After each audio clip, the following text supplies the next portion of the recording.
Hi, welcome to today's Coffee and Conversations event. Today we have our Vice President of Racial Justice and Public Policy, Angela Myles, joining us.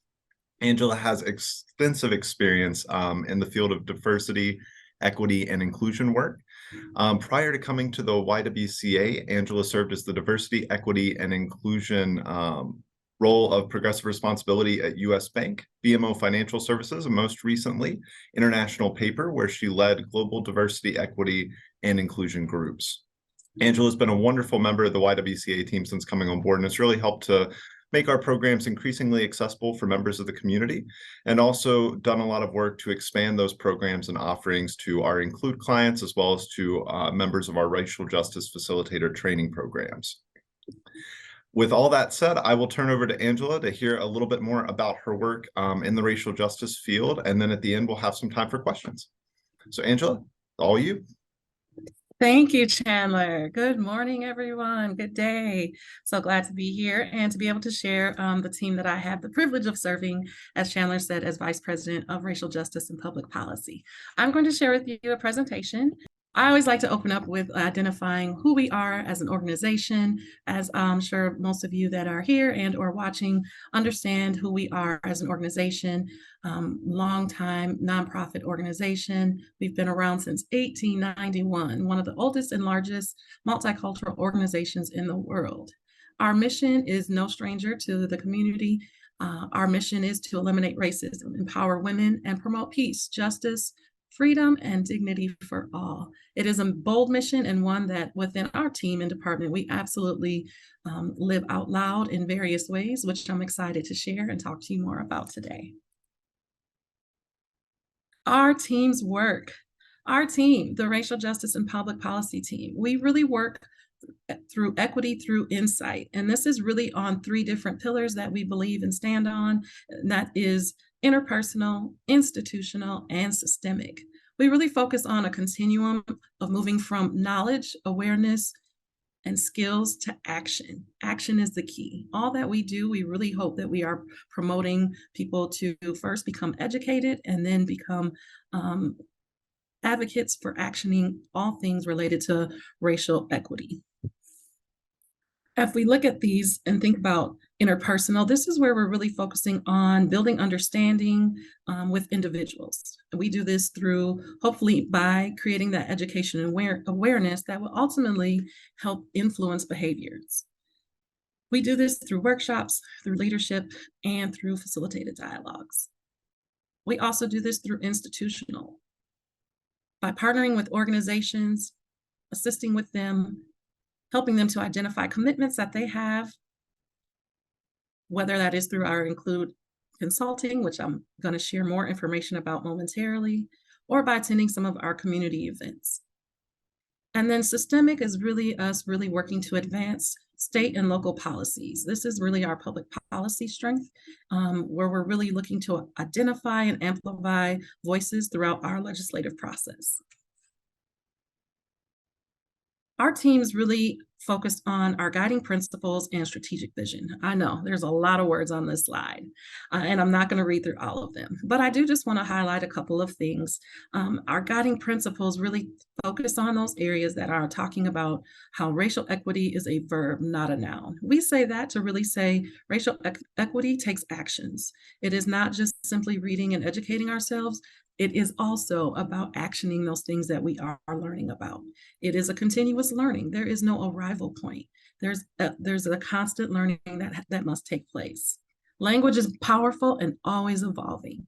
We want to ensure that we understand words have meaning, words can be triggering, words can also be healing. And so we want to ensure that we are leveraging those words in the right and most effective ways to all people. We talked about healing. I mentioned healing just a moment ago. Healing work is critical. It's critical to all the work that we're doing. And again, there's no arrival point in this work. It is ongoing. And so we have to continuously be open to learning, be open to unlearning, and really focusing on how can we really understand another's situations, our experiences, and how we can make this world a better place for all of us. Our strategic vision are all of these words, phrases listed here that we really truly try to do in all of our work. We try to uplift these things. We hold each other accountable to ensuring that we are embodying these characteristics, because it is the vision that we want to operate within, so that we can continue to offer the appropriate programming, the appropriate events for community, for stakeholders, and everyone that joins, that participates in anything that we host. So who we are.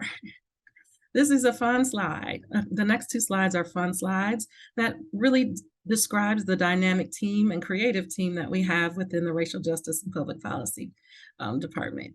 I'm excited. We all created these avatars that kind of describe a little bit of our personalities. And so I'm going to spend just a few moments on the next two slides introducing our team members, and then we'll reveal actually what we look like. So there you see my avatar. I'm going to move over to Luna. Luna is our public policy manager. Kelly is one of our race equity consulting managers. And you can see how much fun we have on our team by looking at our avatars and how we have created these images of our likenesses. The next slide shows Anissa. Anissa is also one of the second of our race equity consulting managers. We have Masude. Masude keeps us in order and offers us the best support through supporting our team with administrative services. And then we have Antoine. Antoine is one of the newest members of our team, and he is our race equity learning manager. So again, just a fun way to show who we are and a little bit of our creativity as we describe ourselves. And this is what we look like in our professional settings. You can see our team here. And this rounds up our racial justice and public policy team. Such a dynamic team that we are and that we have, and we all really work hard to embed, to live out our mission in all of the work that we do. So this is the slide where I'm going to spend a little bit of time on. This is really focusing on, here's the actual work and the things that we do. And then after this slide, I'll talk a little bit about the impact that we have. So our racial justice and public policy, it's broken out by a couple of different sectors, and I'm going to spend some time sharing with you about what we do and how this looks. So first, beginning with racial justice, we do this focusing on community and how we engage community to eliminate inequities, again, on those three different levels of interpersonal, institutional, and systemic. We do this through teaching skills, helping to build commitments through the community and with the community, inviting people through dialogue, and continuing to raise the education and awareness around all things racial justice and public policy related. A couple of efforts that we do within this sector is we provide racial justice facilitator training, free for community members. This is a 7.5-hour training that we host throughout the year, where we ask community members to come and participate in this training to build their skills to really help begin having dialogues around race and race-related themes. We know that conversations about race tend to be shied away from and sometimes even difficult. Through this training process, we assist people in being able to offer and have facilitated dialogues in a way that is not about blame or shame. It is not about judgment. It is not about pointing out what's wrong with individuals, rather about having open dialogue in a centralized manner that really elevates the conversations about race and race-related in a non-confrontational manner. And so we offer this training throughout the year, again, free to community members. Another way that we reach out to communities is through our lunch and learns. We hold lunch and learns every third Thursday of each month on a variety of topics. This is something new that we've recently instilled in our programming, which began back in September, where we talked about abolition. Then we also talked about environmental justice. And you'll see at the end of today's slide, I will share about what our topic will be just on this Thursday coming up.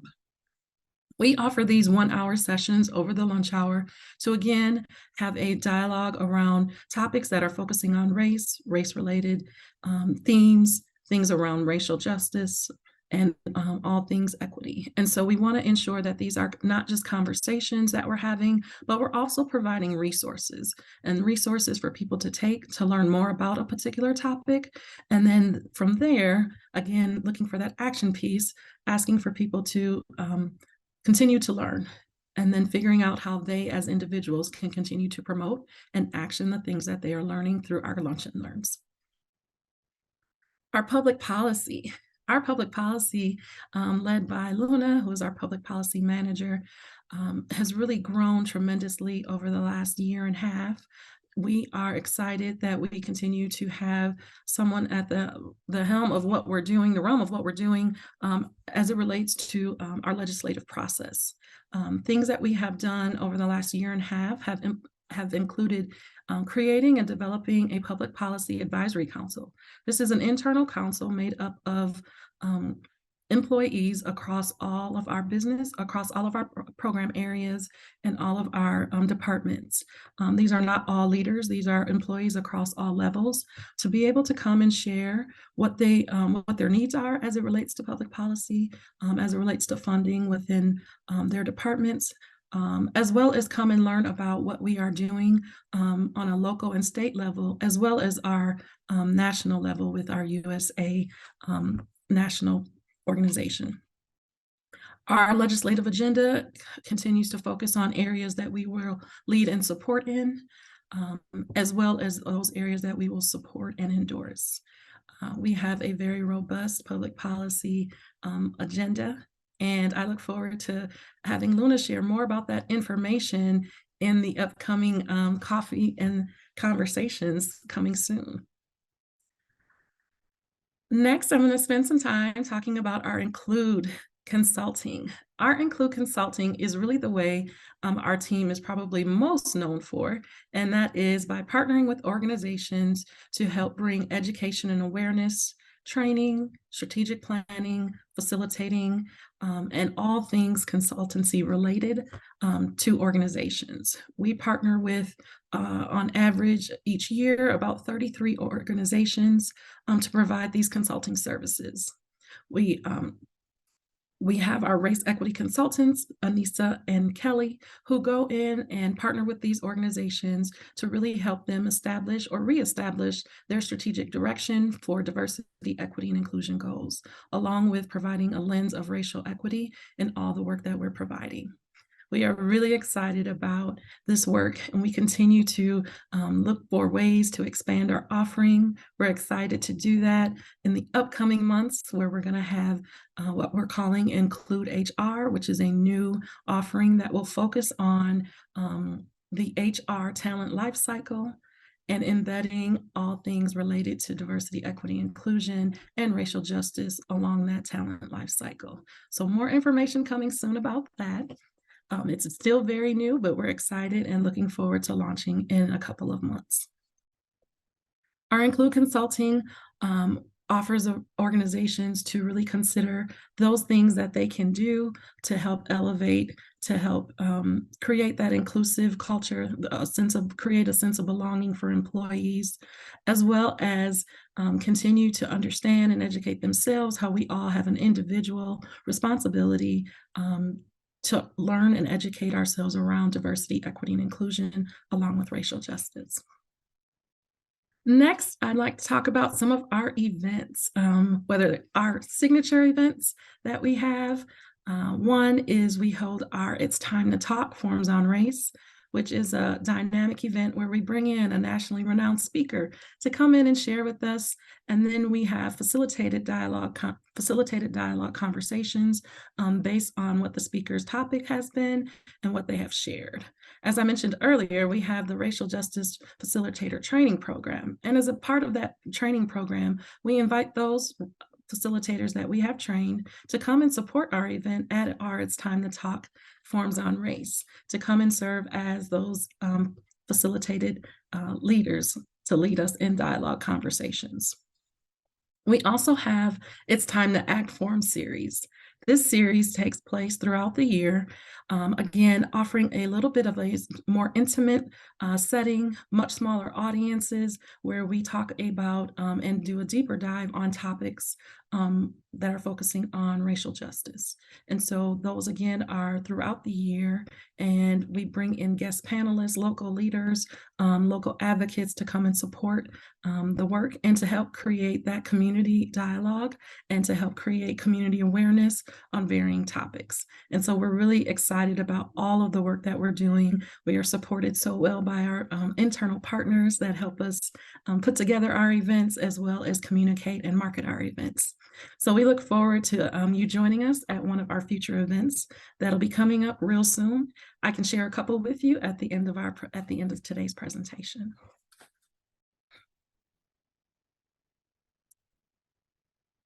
So let's talk about our impact. When I think about the impact that we have and the work that we're doing, sometimes it's a little bit hard to quantify that in numbers. Absolutely, we can talk about the number of people that have attended our workshops. We can talk about the number of people that have gone on and read some of our blogs and newsletters and articles. And some of that information is here when you think about the number of workshops that we've held, the number of facilitators that we've trained in the last year, just overall the number of people that have gained racial justice understanding. However, what's difficult to measure is the transformation that takes place. And that transformation is really much bigger than any number can have. When we have and work with individuals, when we work with organizations, it's really about the transformation of knowledge and understanding that they're then able to hopefully help influence how they think and then also how they behave. And having new insights does nothing but promote a broader net, a broader opportunity to expand vision. And then also it ultimately helps the bottom line as it relates to being a competitor out in the industry, regardless as to what your industry is. It offers a competitive advantage. And so our impact, you can see here again, based on numbers, but again, it's really that transformation that we're hoping that lands on people with everyone that we engage with. That's the key for us and the thing that we most look forward to in our engagements, whether it be organizations and or with community members.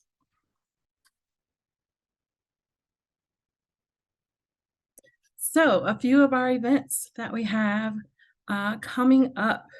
As I spoke about, I would like to highlight our community lunch and learn.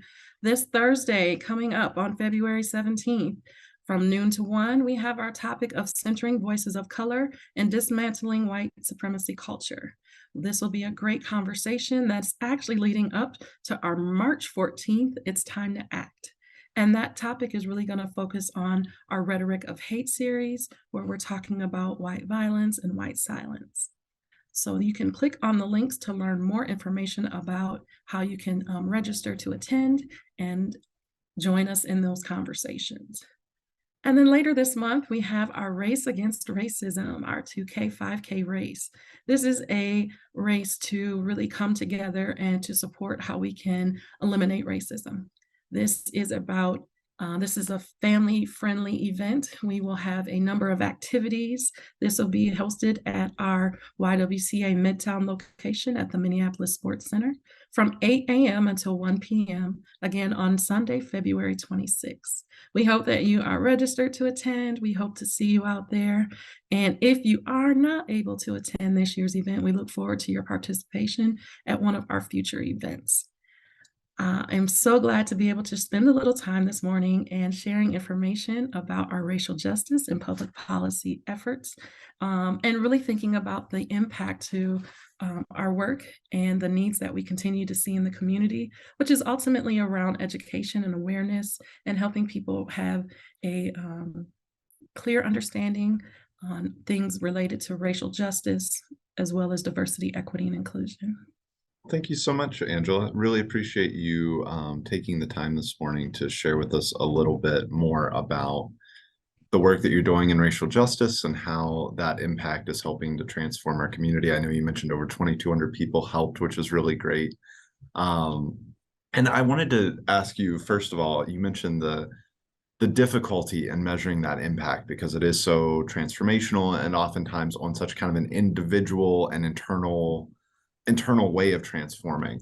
Mhm. Um, how can, I guess, people sort of continue that transformation? So once they, do the racial justice facilitator training or they attend one of these talks, what Mhm. are some things you would encourage people to kind of in their everyday life resources that either maybe we provide or that they can look for in the community that are great ways to continue that kind of ongoing journey?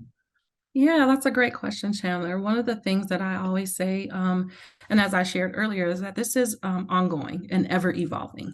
There is no arrival point to this work. There's so many things that we can educate ourselves on related to culture, related to things about racial justice and diversity, equity, and inclusion.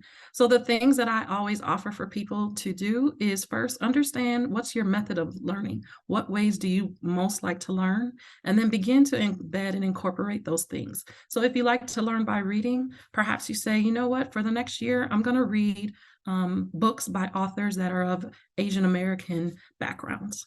Right. And it may be similar stories and stories that we've heard and read before, but now it's providing a lens that we may not have had previously, hearing the same story, but now with a new lens. I would also encourage people to, yes, come back to our website and to get resources, right? We're constantly sharing resources, whether that's through our blogs, whether we have FaceTime or not FaceTimes, but FaceTime lives. Probably saying that wrong, but also through our blogs, we are continuously offering resources for folks. And then individually is pick up a community newspaper, pick up a newspaper from a culture that may not be of your own.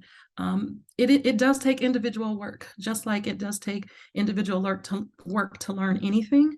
It is about continuously identifying what is it that you're interested in learning about and finding ways to incorporate those things into your everyday lives.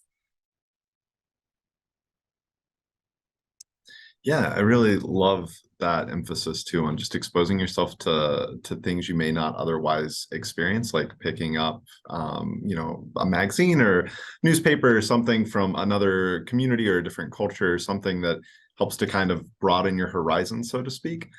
Um, I was curious, you know, it seems especially over the last couple of years, I think a lot more people have become aware of these sort of systemic issues that have plagued our country for a very long time, and are certainly nothing new, but have just been increasingly brought to light with media coverage and things that have happened over the last few years. I'm curious, what are some of the kind of challenges that you're facing in your work at this moment as kind of this awareness is increasing. It seems like this is becoming more politically talked about as well. But what are some of the challenges that you're seeing in your work in this kind of sphere of racial justice and equity work? I think because of things that happened 2 years ago, obviously referencing the murder of George Floyd, there was a heightened awareness like our country has never seen before about racial inequities. And there was such a robust response to action that has taken place. And one of the challenges that I'm seeing now is people are kind of sliding back to what was normal before, if we can say whatever normal was. I think some of that fire is still there. That urgency around learning. Again, there's no shortage of things to learn, but one of the challenges that I'm seeing is people really kind of allowing for this to die down. And that's really our opportunity, is to continue to keep this work in the forefront and to continue to bring the education and the awareness and to help people to continue to understand that this work is very important, this work is very needed, and that it's connected to everything that we do. When you talk about the systemic issues that have plagued our country, those have been designed, and they're designed to do the very things that they've been doing, but they were made by people and they can be reversed by people. And that's what it's going to take, is for us to really continue to educate, continue to action those things, and to bring awareness about how those systemic issues are still very relevant in today's society and today's world, and how they continue to impact those with marginalized identities. Thank you. I think Gail had a question for you next. I do. Sorry, my mute button was hard for me. Um, so thank you, Angela, for kind of going into the breadth of work that your team does. And I have a few questions about the include services. And I can ask them one by one, but I might give you all three so you can give maybe a full rounded answer. But I was wondering what types of organizations does include work with? And then along with that, is it for the full organization? And I'm thinking like large corporate organizations, or are you working with smaller groups within that? And then just a question I think some of our community members might be interested in is it cost prohibitive or do you get groups that are prohibited from the services because of cost reasons? Yeah, thanks, Gail. All great questions.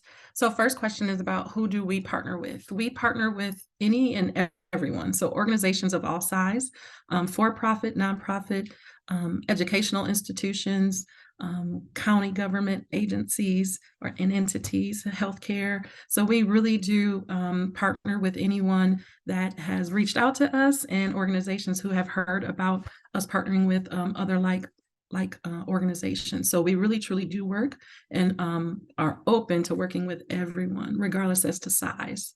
And then once we do partner with organizations, it's really the organization that determines where we begin that work. Sometimes it's working with their senior leadership team. Sometimes it's working with their senior leadership team in partnership with their board of directors. Sometimes it could be a particular department where we're first introduced. And then once they get a taste and flavor of the great work that we do, they expand those services to other departments. And ultimately, sometimes that includes in the entire organization. We have had partnerships where organizations know right away that this is something that they want for their entire organization. And then sometimes, again, depending on who that organization is, the existing resources that they have in-house, and then whether they want to revise, refresh, or they're just looking for some external support in efforts that they have existing within their organizations. And so we would love for everyone to be able to do this work with their entire organizations.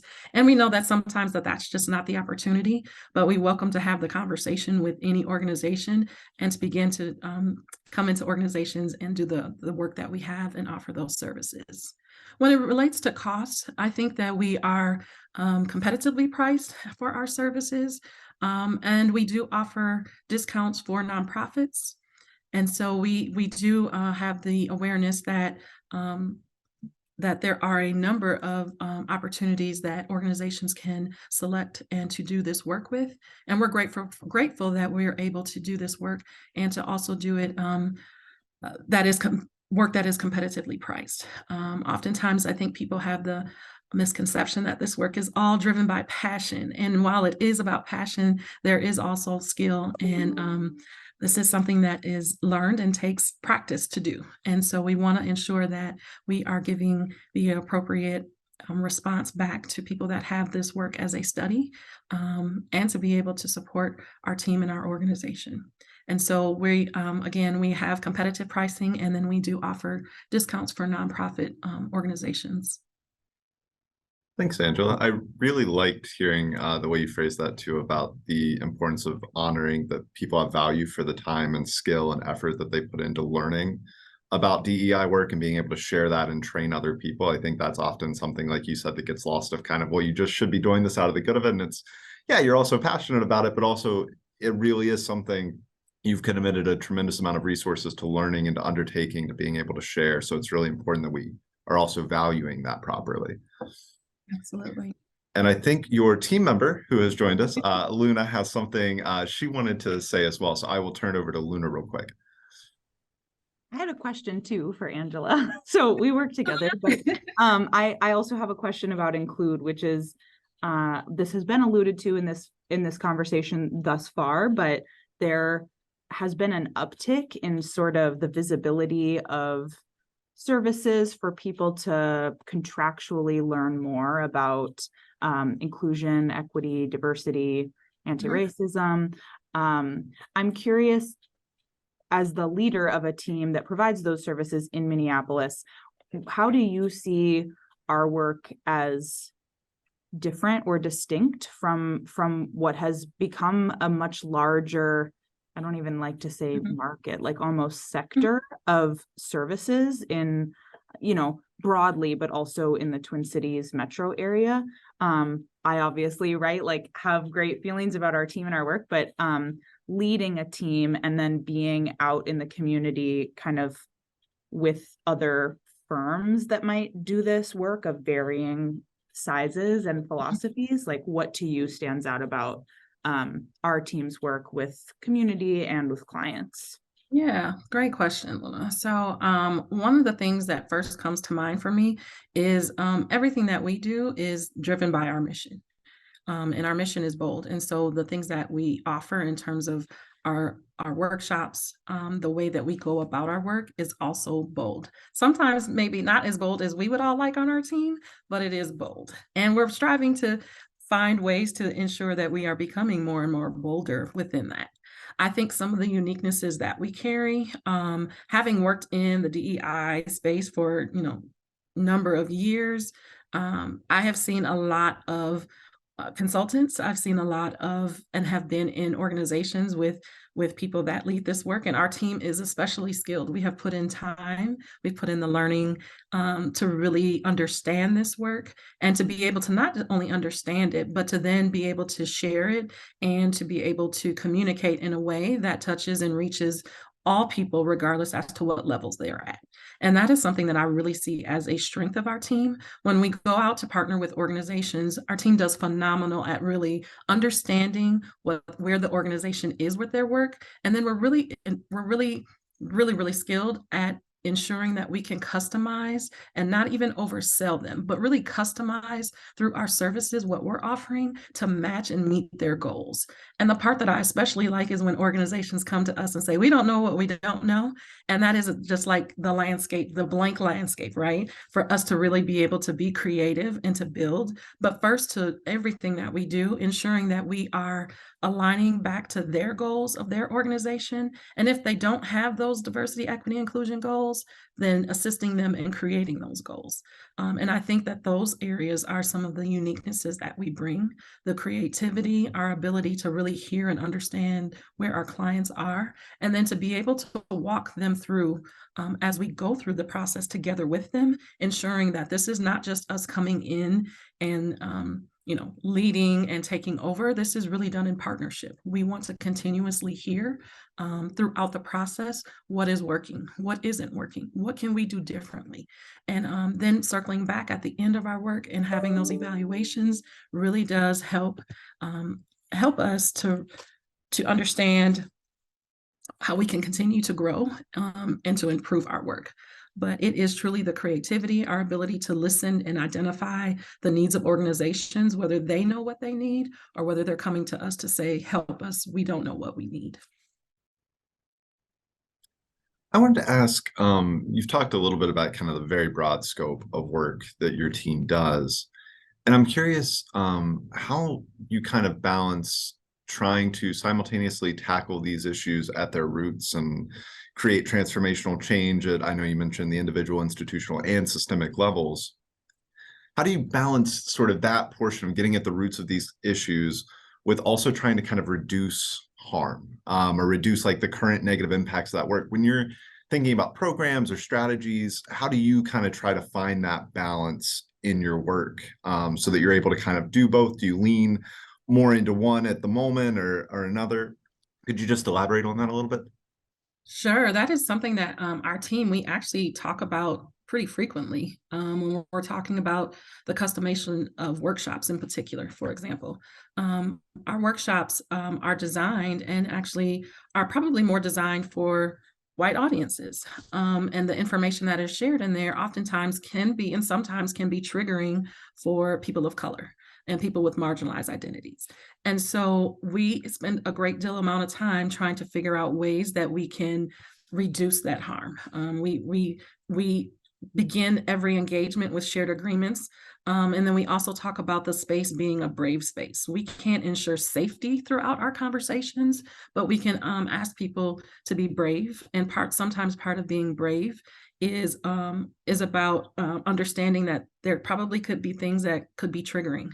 And so we monitor that. We come up with ways that we can either have some breakouts that are by affinity. And so those conversations can happen without needing to explain, without needing to apologize, so that people can really have those real grounded conversations amongst their colleagues. And then we bring everyone back together and we talk about what topics and what themes came up in those conversations. So that's just one example of how we do that through our workshops. But it's a conversation that we're constantly having on our team on figuring out ways on how we mitigate that harm.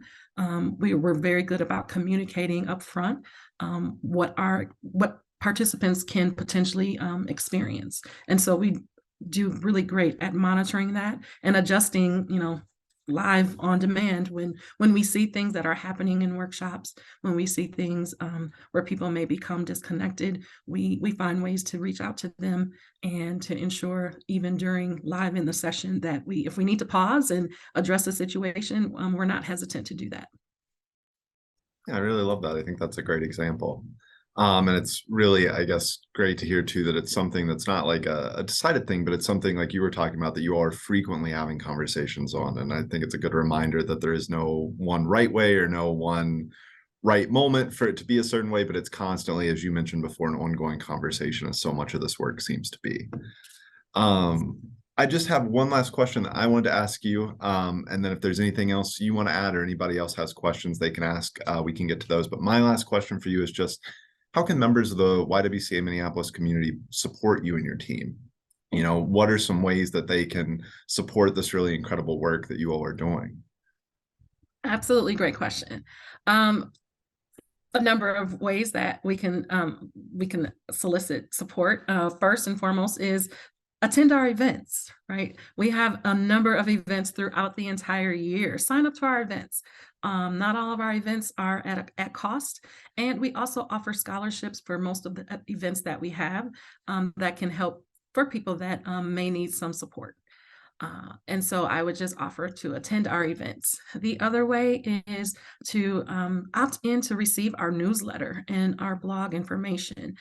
We have, again, a wealth of resources and information. Whether you have time to read them when they come out or you want to save them for later, they're there. And as long as you're receiving that information, you will also always be receiving resources that we have. And then there's always the financial support. We're not afraid or ashamed to say we need financial support. This work is critically important, and we cannot allow it to die down. As I heard someone say, there's still a fire, and the fires and things are still burning, and things still need to continue to be addressed. And sometimes that oftentimes takes financial resources. And so we look for people to continue to financially support this work as well.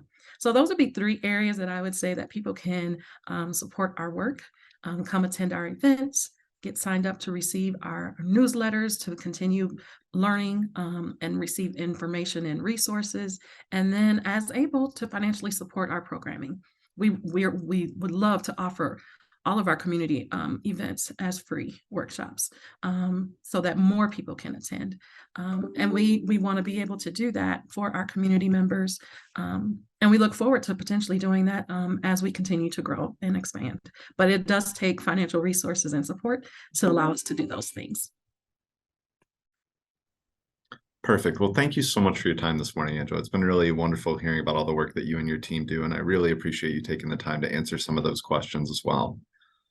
Absolutely. Thank you for having us, and we look forward to more coming soon from our team. Perfect. Thank you so much. Thank you.